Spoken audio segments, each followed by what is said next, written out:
মাছের সঙ্গে আমার সম্পর্ক বড় অদ্ভুত। বাড়িতে যখন থাকি মাছ খেতে একঘেয়ে লাগে, আবার দুপুরবেলা বাইরে বেরোলে মাছের জন্য মনটা আকুপাকু করে।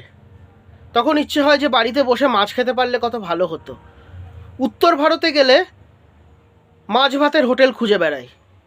যতদিন বাইরে থাকবো, ঘুরতে বেরোবো, মাছটা না খেলে তৃপ্তি নেই। যতই মাংস খাই, মাছটা খেলাম মানে মনে শান্তি। আবার বাড়ি এলাম, মাছ খেতে ভালো লাগে না।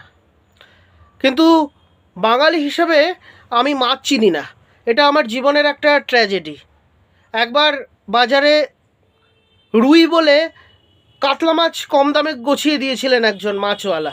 তাতে অবশ্য লাভ হয়েছিল, কিন্তু সমস্যা যেখানে হয়, অন্য যেসব মাছগুলো আছে, পাঙাশ, তেলাপিয়া, সিলভার কাপ, তোপসে, এই মাছগুলো মা যখন রান্না করে বা অন্য কোথাও যখন খাই, তখন দেখি খাওয়ার পর আবার ভুলে যাই কেমন দেখতে। এর ফলে আমি বলতে পারবো না যে কোনটা কী মাছ। এর থেকেও দুঃখের কথা একটা বলি। আমার বাড়ির কুয়োতে আমি কিছু ল্যাটা মাছ ছেড়েছিলাম, বাজার থেকে জ্যান্ত কিনে এনে ছেড়েছিলাম, যাতে মাছগুলো মশা খেয়ে কুয়ো পরিষ্কার রাখবে। এছাড়া আমার যদি ইচ্ছে করে তো ছিপ দিয়ে কুয়ো থেকে মাছ ধরবো আর খাবো। কিন্তু যেই ছাড়লাম 10-12টা মাছ, একটা কৌটো করে কিনে এনেছিলাম, এনে ছাড়লাম, তারপরেই সেই মাছগুলো যে কোথায় চলে গেল জলের তলায়, আর কোনো দিন ওদের দেখা পাইনি। সেই থেকে মাছগুলোর জন্য আমার খুব দুঃখ হয়।